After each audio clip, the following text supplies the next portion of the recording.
knows even how long at this point? 5 years?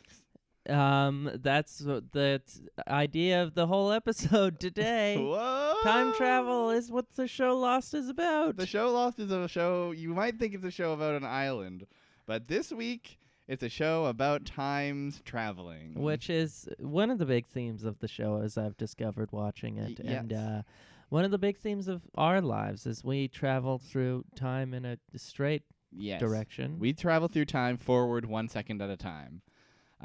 Second by second, every second we go forward by a second. And every second counts. Every second counts. You think you can skip some seconds? No. No. You think you can go into a coma? No, that's just a myth. It's impossible. Nobody's ever really been in a coma, I don't think. At least, has anyone ever been, told you that they were in a coma while they were doing it? No, never. Not while they're doing it. Yeah, check in, mate. How can you prove it if you can't experience it? If you can't experience it, has it ever really happened? Exactly. By the way, this is the Island Shuffle.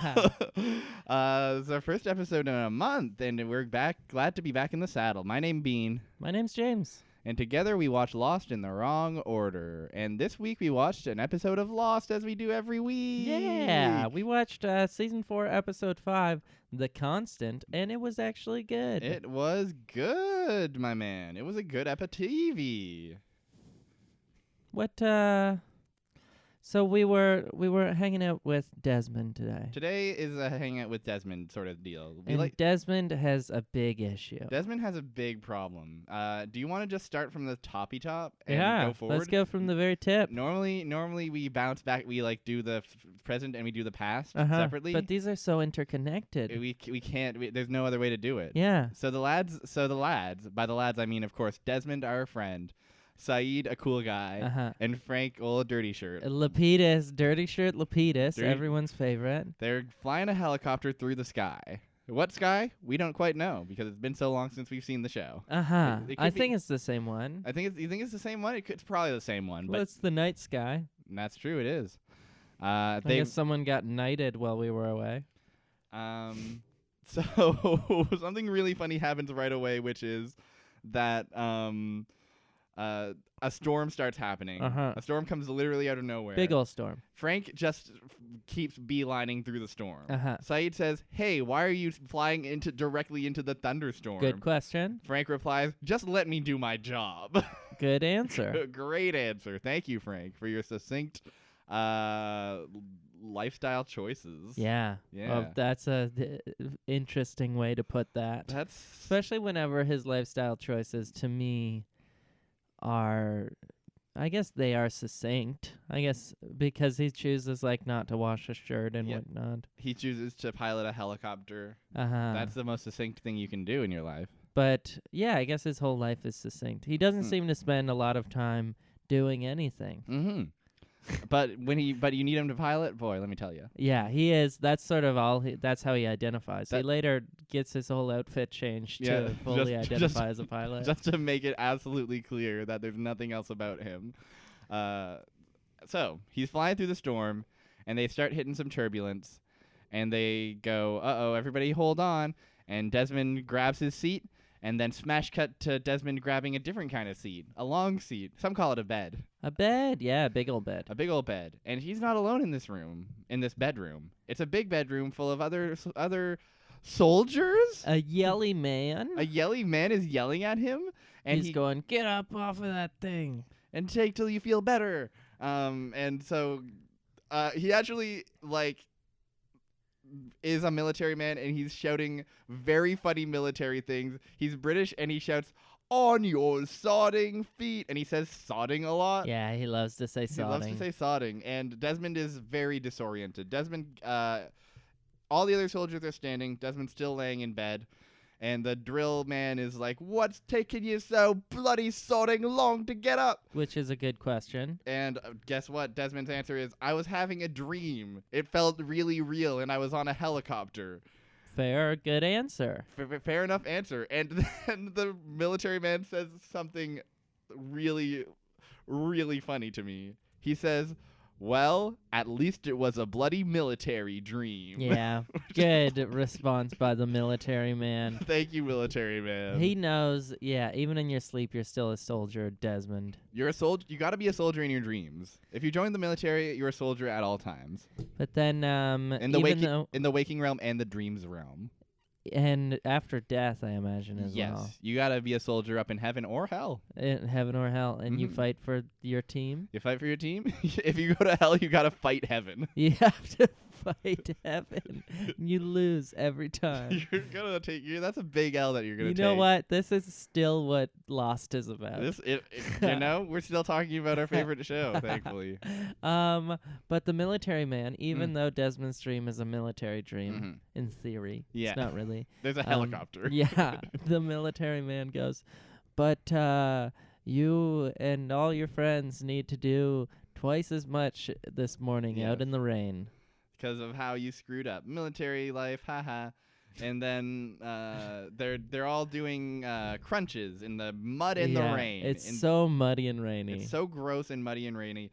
And they're all doing it, and they're all unhappy. And the soldier next to Desmond is like, hey, buddy, I hope your friggin' military dream about a helicopter was worth it, because now we're all wet and soaked, and I'm going to get mud all over my clothes because of you, weird, buddy. Honestly. And Desmond says, I'm sorry, man. I don't know what to tell you. I've never had a dream like that before. That dream felt so real. And then the guy was like, yeah, that's a fucking military dream, man. Yeah, you're a dude. Soldier now. Of course. Welcome to soldier lifestyle. But then the teacher drill instructor catches them chatting and says, oh, you got something you want to fucking say, buddy? And Desmond says, well, actually, and then smash cut back to the helicopter. Back to the helicopter, and he's like, what? Yeah, he looks around and he starts to, like, unbuckle his helicopter seat. And Saeed is like, hey, Desmond, are you okay? And Desmond says, who are you? How do you know my name? Where am I? Uh-huh. Desmond doesn't know where he is. He doesn't know where he is. He is completely disoriented. He has lost his whole memory. They end up landing on the helicopter. No, the helicopter ends up landing on the freighter. Uh-huh. And they end up pulling, as Frank and Saeed are coming out, like, the military, I should specify, like... The, like, captain dude. The captain and, like, the crew of the freighter, let's say, are coming out, and they're like, you brought these guys here? Who the heck are these guys? And it's all very chaotic, and Desmond is like, this isn't happening. You guys, like, I'm in the military. You guys are not, like, where am I? This is all a dream. This is all a dream. Explain to me what's happening. I'm not supposed to be here. I'm not supposed to smash cut back to the military. Uh-huh. He's standing up in the rain, and he's saying, and he finishes his sentence. Not supposed to be here. Be here. I want to just clarify what's happening here. Uh-huh. Desmond's mind is getting fucking flung back and forth through time. Uh-huh. And that's funny and wild. It's sort of cool. They did a good job at this one. They did a good job. I also want to emphasize that, like, normally when we go back in time, there's like a, like, it's like when someone's remembering something, or even like when we're doing dumb sideways shit. Here he very much exists in both times. Yeah. And it's like, even though it's like back and forth in time, it's also sort of just a straight, like, the episode's chronology is sort of a straight line, despite the two times in which it takes place. And the way they handle, like, the editing is very interesting throughout the episode. Normally, like, when you go back in time, it's like slow zoom on Jack's face, let's say, and then you hear like a whooshing sound that signifies remembering, I guess. And then it, like, just cuts, and then, like, the whoosh kind of like falls out. Here, it's always just like hard smash cuts. It's cool. It's very sudden and abrupt, and, like, it goes immediately from, like, the camera is, like, panning around Desmond as he's, like, freaking out. Smash cut to the camera is still panning around Desmond as he's, like, standing up confused in the military. It's the only episode to do anything like this. Totally. It's completely, like... And it was great. Even for an episode... They should do it again. They should. I mean, I think they try... Here's what I think happened. I think they nailed this episode, and then they were like, we should do a season about time travel. And then and then it was like... And it was the worst. It was not as good as this episode at the very least. Anyways, Desmond standing up wet in the military. Wet in the military. Wet military Desmond. Wet military Desmond stands up, and the drill sergeant he's PO'd. He said, why'd you stand up? What are you doing? You're supposed to be in the mud doing crunches. I'm telling you to friggin' do crunches, and you're standing up like a real bozo. Now you and your friends have to run. Get running. And go, go, go. And then, you know what? Desmond's just making life hard for everyone right now by warping through time. Desmond, so we cut to a little later. And everyone's kind of pissed at Desmond. This one incredibly like British guy is like, "What is happening? You're telling me that you're having a dream, and that's why you're ruined. Like, oh yeah, you're behaving this way. They're in the back of a truck or something. Yeah." And he's like, "What do you mean you were on a helicopter? This is wacky. Like, did you like? Was there anything like you recognized there? What do you mean you left?" Desmond is like, "Well, there's one thing I recognize." There was a picture of my girlfriend, Penny. Penelope was there. And then he immediately books it to he leaves the truck, and then the fellow shouts at him, "Oi, Des! Where you going?" There's a lot of good like military boys yelling at Desmond. If you like Desmond to get yelled at, this is the episode for you. He gets yelled at a ton. Yeah. Poor guy. It's cute. If you ever wanted to yell at Desmond, you should watch this episode and picture yourself in anybody else's shoes. Exactly. It's very big. So and then, what's next? I think we get another cut back. He goes to get a phone or something. What happens is I think someone bumps into him. He drops his change. He goes to pick it up. And then that's the next cut back to the future. Oh, yeah. He goes to pick it up, and then people are like, "Whoa, easy. You're back on the freighter now, and don't worry about it." Welcome. So basically they're going like, all right, this guy, he's very confused. This is scary. Let's take him to the sick bay, have the doctor look at him. We... a very wild this is where the episode goes from like already pretty bonkers to extremely bonkers. He goes he's like, "Here, we're in the sick bay, just wait here and the doctor will come get you." They kind of lock him in, and then he goes, let me out, I'm confused and scared, I'm Desmond, but I don't know anything, I'm scared." It's 1996. It's 1996, I think. For me, I'm in the military still, and why is there a boat? Why are we on a boat? And then he hears a little voice going, Hey, buddy, look over here, why don't you?" Something to you too, buddy. I'm a bald man. I'm a balding man, and I'm strapped to the table. And you seem confused. Oh, it's happening to you too, isn't it? I know what you're going through, bud. I getcha. So we see this fella. His name is George Minkowski, and he too is having his consciousness warped through time. He, for a while, is out. He's just completely out, staring dead ahead. And then he kind of comes to and he says, I was somewhere else, baby. Yeah. That was pretty wacky, huh? And then the doctor comes in, and the doctor says, "Hi, Desmond, nice to meet you." And then Minkowski just starts shouting at him. Hey, he's like, "Stop me! I'm not crazy." Yeah, you said I was crazy. Yeah, now it's happening to him, and it's gonna happen to you too, buddy. It's gonna happen to all of us. Don't you worry about it. And he's just like being very unhelpful. Yeah, it's not a good look for this guy. Like, he's like, I don't know why the straps are necessary. Yeah. Well, I sort of get it.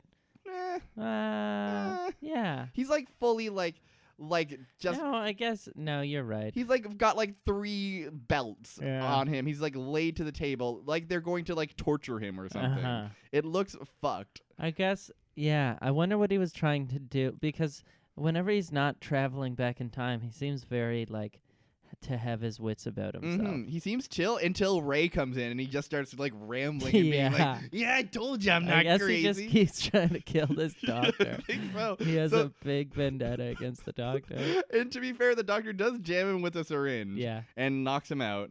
And then Desmond immediately says, "What the hell is going on? This is wacky." And the doctor says, "It's okay. Calm down. It's all good. I'm just here to help." And Desmond, this is maybe the comedy highlight of the episode for me, is Desmond says, "Well, you better not poke me with that syringe there, buddy." And then the doctor very conspicuously says, "Oh,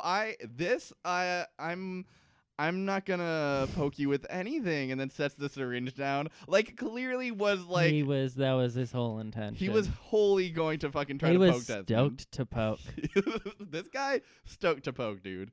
Is this guy that one guy who loves to do stick and poke tattoos? Because he is stoked to poke. He's stoked to poke, and it is very cheap, and the tattoos look bad. The tattoos don't look good, but you know what? It's it's the Mile End, baby. Sometimes you get a stick and poke of a pizza. Boat, baby. It's Welcome to the boat. Well, I'm a doctor. I'm a doctor. I love to poke, and we're having fun. We're having fun out here. Here, let me shine this light in your eye. Let me shine this light in your eye. Let me help you out. Tell me a little bit about yourself, Desmond. And Desmond says, "My name is," and then he passes out again. Yeah. Once again, Binky Boy time for Desmond. Then he's in the phone booth. He is on his way to the phone booth. He decides, all right, I need to call Penny. I'm going to call my girlfriend. And he does the call. And Penny's like, fuck off. You broke up with me to join the military. Yeah. This sucks. And Desmond's trying to be like, but no, something's happening to me and I'm scared. Oh no, what's happening? I'm confused. But Penny just thinks Desmond's being like a weirdo dick. So understandably, Shut Penny's up, idiot. And then she hangs up. Mm-hmm. And then we get one more... we get one more snap of the fingers, and they're back in it. Back in the boat? Back on boat time. We're back in the boat. It's island time, baby. And Desmond was like in the middle of saying a sentence that he was saying in the past, and then he says it in the future.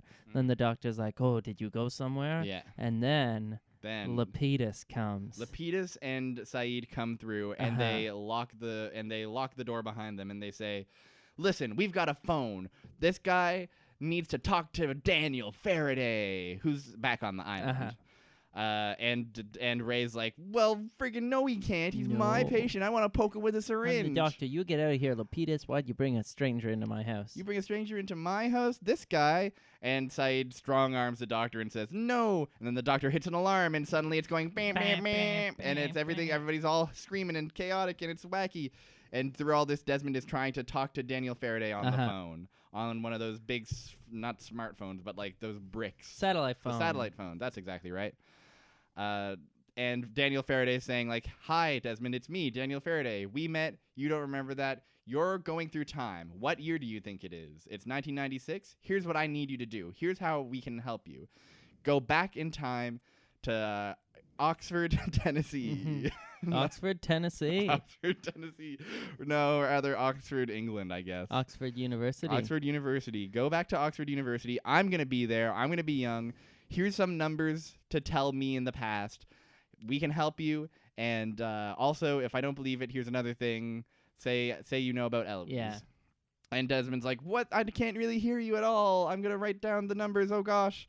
And then snap back to the past. Back to the past. And then he just leaves. He just leaves. He's like, wakes up clutching the phone in the phone booth. And then he's just like, well, I'm in Oxford now. Yeah, exactly. It's really funny how, like, his whole existence in these things is like, or his existence in the present in like the 2004 version is so linked to like one afternoon. It really and his existence in the past is just like, we can jump time whenever we want. Exactly. It's pretty funny. Yeah. So he spends the day, I guess, traveling from Scotland to Oxford. And he gets there, and there's a young Daniel Faraday. Long hair, beautiful flowing hair. It's weird. And he's a fucking dickhole. He's a little pricky. He's a little jerk. We see him, like, shouting at a student. He's like, it's not good enough for me, you stupid idiot. I'm a theoretical physicist my brain is gonna melt soon. My brain is so big and yours is so tiny. You got a tiny little brain. Mine is huge. I'm a real smarty pants, and I know every freaking my thing. My pants are so smart. My pants are so smart, but they're not as smart as my big old honking brain. Yeah. And the student leaves, and Desmond walks up and says, hey, are you Daniel Faraday? You sound like Daniel Faraday to me. And Dan says, have we met? Desmond says, like, I'm from the future, and you sent me back here to help me.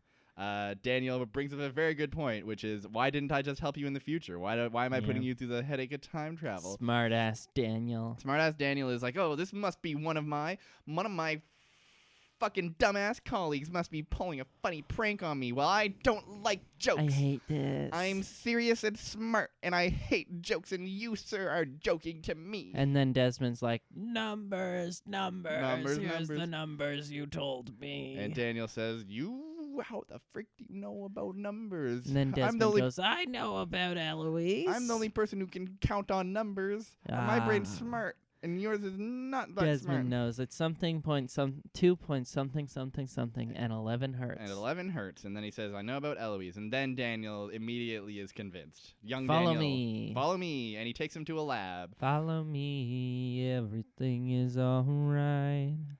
I will take you back To in the time. lab. 2.342 and 11 hertz. Daniel Faraday has long hair. Yeah, so we wrote a song. We wrote a song. While that scene was taking place, and we just performed it for you. Yes, that was our performance, and we hope you enjoyed it because And- it's authentic. And then they arrive in Faraday's lab. It's Faraday's lab, and what's happening in Faraday's lab is he has a big old maze, a big old beam of light, and a rat. Uh-huh. And he's like, The rat is Eloise. The rat is Eloise, and he says, well, listen, let me put the numbers in that you give me, and if this is correct, well, this is all going to be friggin' pretty freaky, so let's just see what happens. He puts on a vest and says, I need this because I do this like 100 times a day. And Desmond says, well, shouldn't you put something on your head too? And Daniel Faraday just says, shut up, idiot, I'm smart. But it's Daniel's right. Desmond's right. Desmond is right. Mm-hmm. It's implied that this is how Daniel Faraday ended up frying his brain. He should have put something on his head. He should have put He's really stupid. He should have put a hockey helmet on. Yeah, exactly. Or even just like a little tinfoil beret. hat. A little beret, maybe even. A little beret. Just a little beret or a toque. A toque. A barrette. A beret. A baguette. Instead, he wears he hopes only his long flowing locks will protect him from the whatever radiation he's doing. So he aims. Maybe that'll protect him from girls. Fucking roasted, dude. Loser. Oh my god, Daniel is a little baby nerd. Little baby dweeb. Little dweeb. I'm gonna give Daniel Faraday a wedgie, and you can count on that. I will. Oh my god. He's gonna Vine it. Boy, it's going right on Vine, and it's gonna get so many views. Views for days. Views for days. On the biggest Vine compilation we know. Yes. Oh boy, I love to be on Vine compilations. One day we'll get there. We'll get there. We'll get this podcast on Vine someday. But you know where Eloise needs to get? Yes. The future. The future, apparently. So Daniel Faraday shoots a big old beam of light at Eloise. Doesn't look very good. No, it looks bad. It looks like a corny gel. He shoots a beam of light at the rat. The rat kind of like is gone and then is back. Runs the maze perfectly. The whole time Daniel's like following the maze around. He's going, my gosh, I can't. Go. You can do it. I believe in you. It's weird. And then Desmond's like, what's the big deal? It's just a fucking rat running through a friggin' maze. I don't give a fuck about this at all. But Faraday's like, well, you should give a fuck about it, you stupid idiot loser, because I just built the maze this morning, and I don't teach Eloise how to run it until an hour from now. So, boom, time travel's real, idiot. I just invented time travel thanks to your help, so pretty cool. Stupid. Pretty cool, huh? Yeah, you suck. You are a big, dumb goober. So, we cut back to the boat. Desmond is, he's getting the phone wrestled away from him. Everybody's all chaotic, and we see Saeed like with his fist ready to go to punch the doctor. He's ready to punch a man. He's ready to just clock the doctor, and it looks corny. It's so weird. It looks really silly. Desmond, like Saeed, like one of the most like capable fighters. Yeah. Just being like, oh, I'm gonna get you. Well, and he's wielding his fist as if it were a gun. Mm-hmm. Like that would be, or as if it's like a nuke or something. Yeah. As if he punching the man in the face will ruin everything. Will cause like irreversible damage. It's really something to see. When like everyone's fighting. Yep. It's just very silly. Yeah. I kind of forget how this resolves. Is everybody just like, well, okay, we got the phone from you, we're locking you in here? Yeah, that is what happens. They just lock Saeed and Frank Desmond. in here. Not Frank, just Saeed and Desmond, yeah. and the other crazy guy, the wacky George. guy, George. Yeah. Yeah. George catches wind, like, oh, did you say your name's Desmond? well, listen, I'm the radio communications guy on the boat. All communications go through me. And guess what? We keep getting a call from someone, and we're told, don't ever answer that. That's the order. Don't ever answer this particular call. But guess what that call is? It's your friggin' GF, buddy. It's Penelope calling for Desmond, eh? Penelope calling and asking, hello, is Desmond there? And they say, nope, still don't know where he is. Don't know where that guy is. Never met him before, but here he is. And so they say, whoa, does that mean we can call Penelope? Does that mean we can get out of here? And Minkowski says, oh no, that doesn't happen just yet. We get another cut before then. Much like this episode. Cut?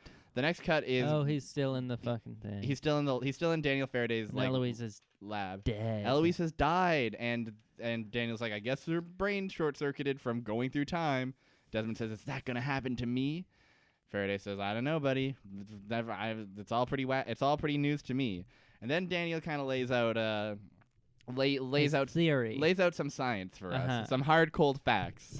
He says, listen, science. Yeah, here's some real researched science. He says, here's what I think happened to Eloise. She didn't have anything when she was hopping back and forth in time. There was nothing familiar for her there. She went forward in time, and everything was different. She comes back in time, everything is different. And so eventually her brain just short-circuited effectively. That's what I think is happening to her, and that's what I think is happening to you as well. You see you're getting a little bit of a nosebleed. You're probably going to what you need to do is what he says is really silly. He says, see all this wacky equations? This is all variables. It's random and chaotic. But every equation needs a constant. And right now, Desmond, you don't have a constant. There's nothing back here that you recognize, and there's nothing in the future that you recognize. So eventually you're just going to go boop, goodbye. And Desmond says, well, listen, there's one thing that's in the past and the future, and it's my cool girlfriend who I love. Aw, Desmond. And Desmond, you know what I like about... Sorry to cut you short. No, go. But so Penny's essentially Desmond's constant. And he needs to talk to her in both realms to establish the constant connection, I guess. Yes, exactly. But what I find interesting is the assumption that, or the thing they're putting forward, that the rat doesn't have a constant, as if the rat in the now is like hanging out in Faraday's lab, and in the future is what, like going through the sewers or something? The rat is still in the lab. Yeah, I don't know what. It's still hanging out with Faraday. Nothing is really different. Yeah, in fact, we know the rat dies like an hour later. Yeah, like, what's the rat doing in the future? Yeah, what's this hypothetical exactly. future where the rat is like just making way many new friends? It's weird. It's really funny. Yeah. Just like, I don't recognize my home. I don't recognize my own cage. Yeah, exactly. The only place I live. That's like if someone took a nap and they woke up after 2 hours and they were like, oh my God, everything is different. The clock says a different time. What year is it? Yeah. It must be 2004. This person moved from the living room to the kitchen. Well, my entire sense of reality is upended. I just don't know what to do about this. I don't have a constant. I have no constant. But so we established that Desmond needs the constant or else he will die. That's exactly. The titular constant. The titular constant. The titular constant. TC. So, goes back to... I have a lot of sad faces in throughout my notes. The first one says, Des is scared, sad face. Des is sad at Penny, sad face. And then the third one, which is now, is Desmond is old, sad face. He is old. He catches a glimpse of himself in the mirror and he goes, oh my gosh, I have a beard and long hair. Whereas in the past, I'm young and handsome and trim. Oh. What the heck is happening? And George is like, yeah, that's pretty wacky. It's going to start happening harder and faster. Anyways, let me free and I can take you guys to where the freaking communications station is and we can... try to contact your constant. And so they go there, and Minkowski's like talking, and just plunks right on the ground. No. And He pretty much dies. He pretty much dies. He dies, and then later he like comes He back. comes back for a second. He comes back for a second and then dies again. He comes back and does like sputtering, and he's like bleeding like out of his nose a lot, and he goes, "Oh no!" And then he dies again for real. He dies twice. He dies twice. Dead Minkowski dies again. Sounds like the worst movie ever. It's not a good movie. Did you see Dead Minkowski Dies Again? No, the first Ted Minkowski was already the least interesting thing I've ever seen. It was a funeral. It was literally just a documentary about a funeral. Sounds bad. Sounds like you're eavesdropping on a really private, personal moment for the Minkowski exactly. family. Doesn't seem like something I want to go to the movies to see. When I go to the movies, I want to see Superman, do something cool. Yeah, totally. That's every movie I see is Superman. I love the Superman. That man, he's super. Superman. He's a superb man. Oh. So, Minkowski dies, and he says, "Listen, this is gonna happen to me if we don't do this quickly." And Syed says, "All right, don't worry. I'm gonna rig up a phone. Quick, I'm gonna fix this. And listen, you better remember that phone number 'cause we need it." And then cut back to the present, or the past rather. Oh, yeah. The 1996. We get a.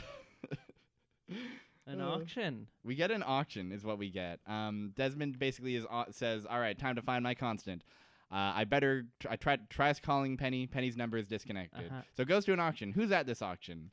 Charles Whitmore. Charles Whitmore. And Charles Whitmore is betting on the diary of someone who was doing the Black Rock, I think. Who was on that boat. Yes. An old artifact. An old artifact. From the Black Rock, the boat that went missing. The boat that went missing. And they found it.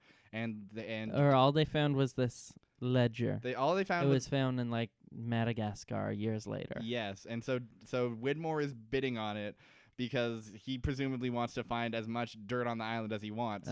But then there's also all these other auctioneers who are bidding on it. There's like 6 people who are offering over $200,000 for this ledger. I really like the implication that there's like this whole world of weirdo billionaires that are trying to find this. It's just a hobby of billionaires. Just like, oh, there's a magic island that warps your brain through time. I better get a slice of that. I want to go there. It's fucking weird. That's where I want to go.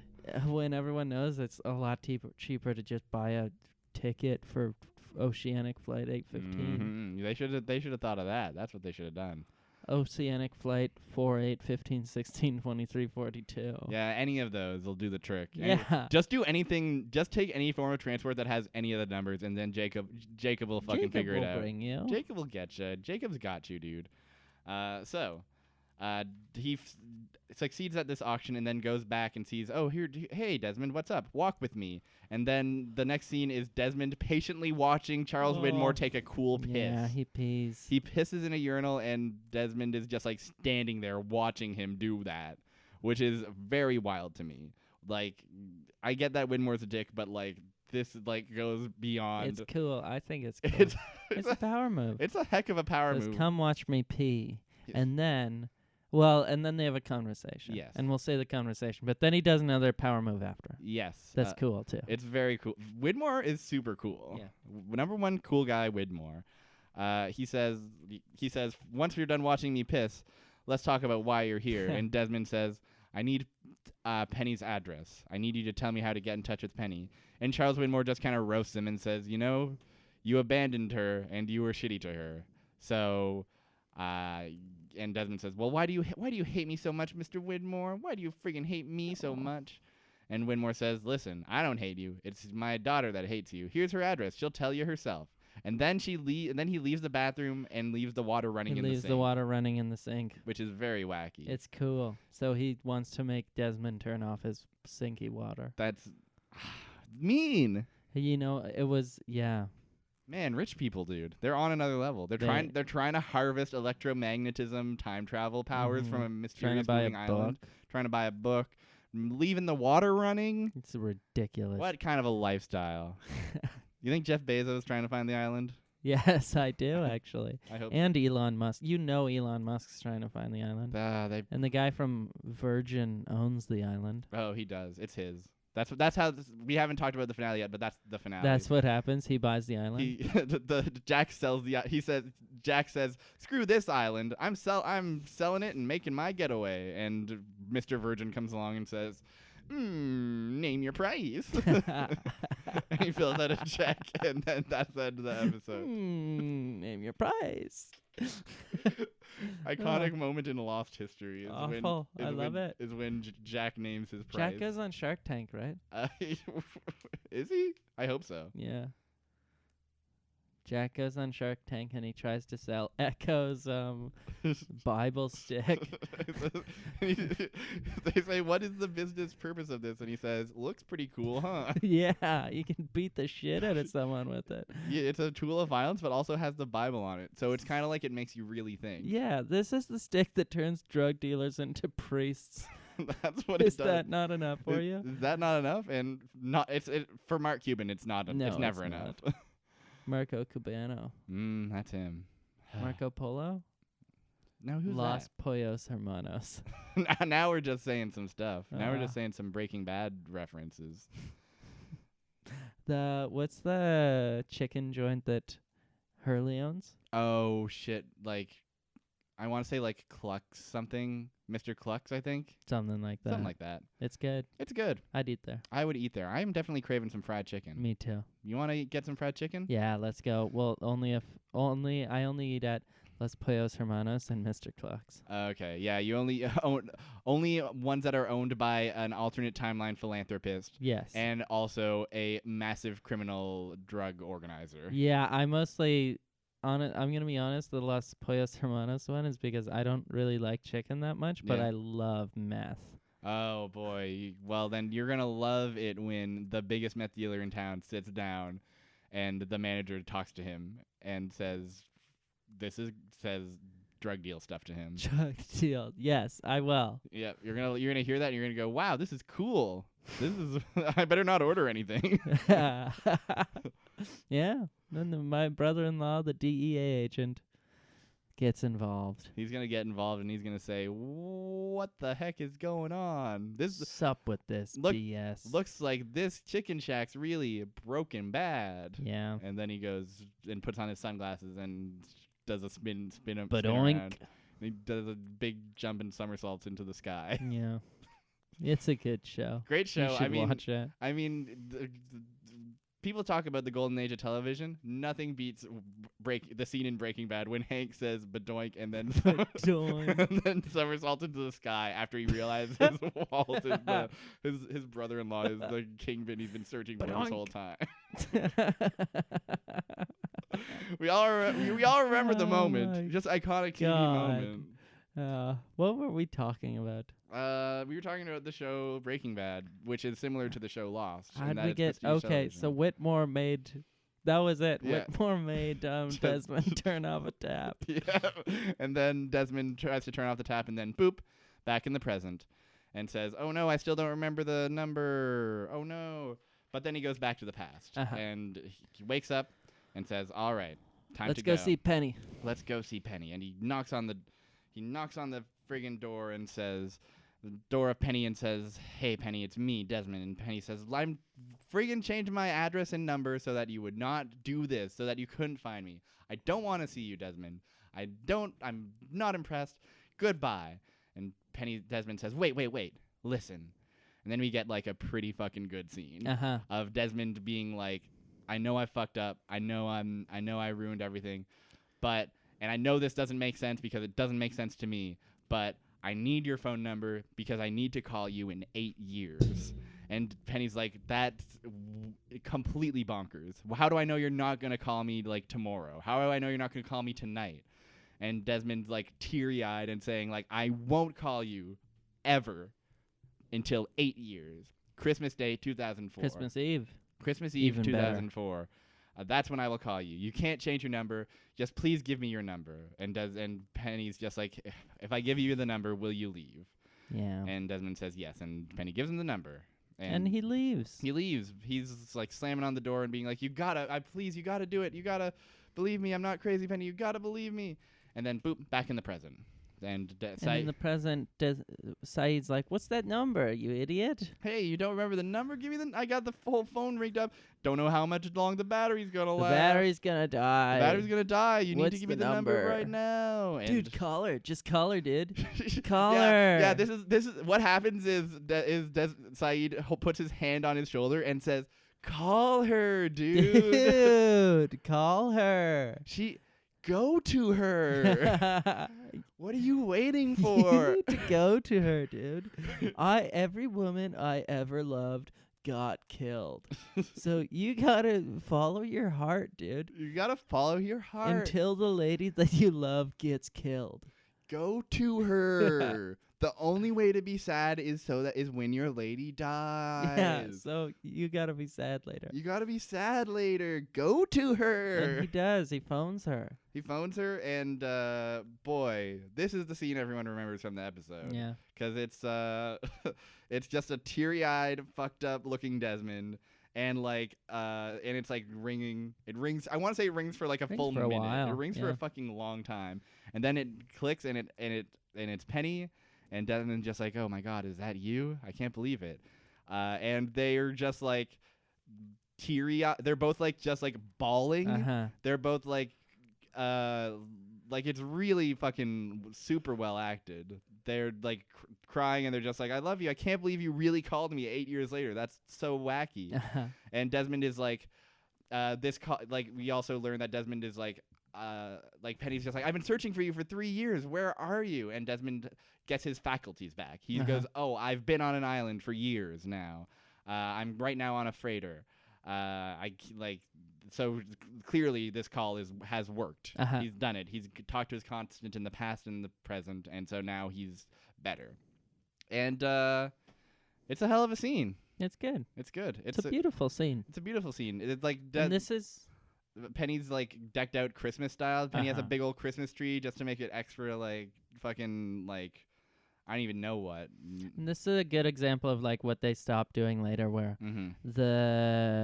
what people remember about this scene is this big emotional thing between Penny and Desmond, and it's like so much interesting sort of sci-fi stuff is happening around that, but what resonates is like a personal connection. And then so 2 years later in season 6, whenever they're like, Jacob is God and the temple is killing Saeed, everyone's like, we don't give a shit. This is not the world we live in anymore. No, it's because the people aren't there anymore. Exactly. Whereas in this episode, even though it revolves all around like wacky ass time, this is the first episode that really fully introduces the idea that like time travel is a real thing that is going to happen sometimes. And that's like that remains outrageous for any show to try to pull out, to try to introduce time travel. Even a show as wacky as Lost is like, how are you gonna stick that landing? And the answer is by like, even though it's got wacky time travel shit, at the core is this relationship that you really care about. Yeah, and it's like they are offsetting how like buck wild the stakes are with like their plotting and the time travel stuff, with how buck wild the stakes are with like Desmond and this lady he's been like searching for so long, and she's been searching for him for so long. So it's like you get one giant like climax with their relationship and another giant, I hesitate to say climax, but it's like you have two large peaks of like plotting and also story, I guess. Yeah, and it works so it works in the grand scheme of like Penny's been looking for Desmond forever. This is their first time talking in however long, and it also works internally because like for the structure of the single episode, for like as this is such a like this episode is so good at being like self-contained, even though it like relies on some like knowledge, it's so like tight in a way that like Lost almost never is. In a way that like, cause I feel like I think it really benefits from having like the like past stuff be so integrated with the present stuff, because instead of having like a flashback where it's like the flashbacks really will kill the momentum of the show sometimes. Totally. Or it's like, here's some interesting stuff that's happening on the island. I wonder what's gonna happen. Oh well, Kate has a cop, I guess. Yeah, totally. It's like these are two completely unrelated things. Yeah, it's like sometimes it really feels like it's just like, here's another show within this show, a completely different show. I can't do Taco Tuesday. And it's like that one ruined that whole episode for us. Yeah, exactly. It was there was some fun stuff happening, but like then another show happened where Kate can't do a taco. Yeah, and it's like, that fucking sucks. Whereas this episode is so just like, it feels like I don't want to get too hyperbolic, but like it really fucking is tight in a way that Lost is not ever. Totally. Like, it feels exceptionally tight. It is very good. And it has that great emotional climax that's like super well acted by both Henry Ian Cusick and Sonia Walger, I think is her name. Penny's actress. Penelope and Desmond. Great episode. Yeah. Oh wait, that's not it. I don't think we're done. I think Desmond like they're like, after they're done talking, they like start like quickly being like, oh, I love you. I'm sorry. Like, I love you. I love so much. I love you. I love you. And I love you too. And then like the call drops out. But Desmond is good. And there's a really funny thing that I want to highlight in this scene. As much as I love this scene, classic Lost moment for sure. When the phone is ringing, we kind of cut back to the past where like young Desmond is walking away from Penny's apartment, and he's kind of bummed and being like, I don't know if this is gonna work. This is wacky. And then like as like it rings, we see Desmond kind of like get hit with something, and like young Desmond get hit with something, and then he just kind of like does a weird smirk and keeps walking. I want to know what the rest of young Desmond's life is like. I know. After that moment, it's like, what do you do? What do you do after you fucking leap forward in time? I guess you try and sail around the world. I guess you try to fucking buy a boat from Libby and then sail around the world. Oh, yeah. Crazy. Just regular stuff.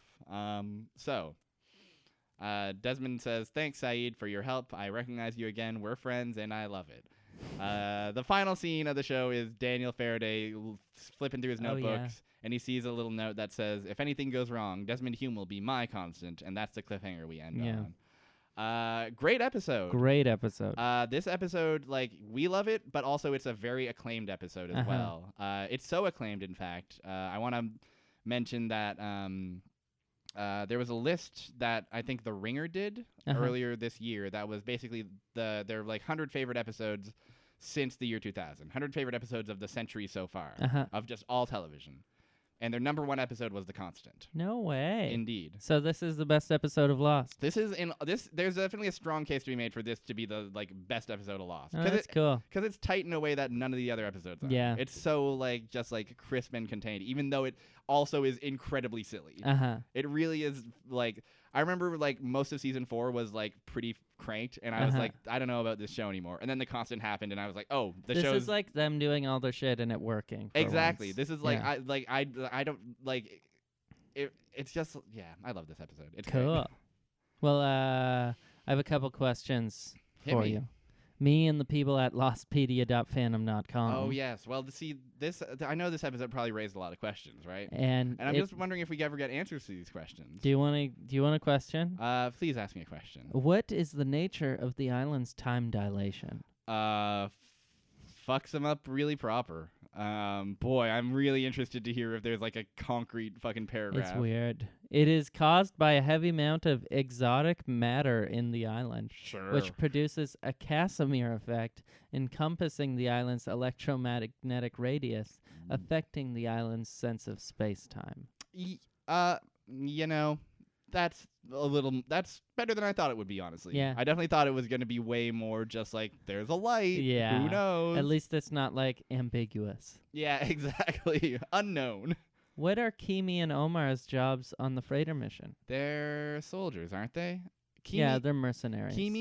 So we see some of Kimi in this episode. I think this is our introduction to Kimi, and Kimi's like fine and nice. He seems nice. He's regular, and then we also have seen episodes later in the season where he's just fully crazy. He murders everyone. He just is like, it's time to kill, boys. We're killing, and I love to kill. But here today, he's fine. But this says they are mercenaries ordered to bring warfare onto the island. Okay. Why did Faraday say you can't change the future? Because you can't, buddy.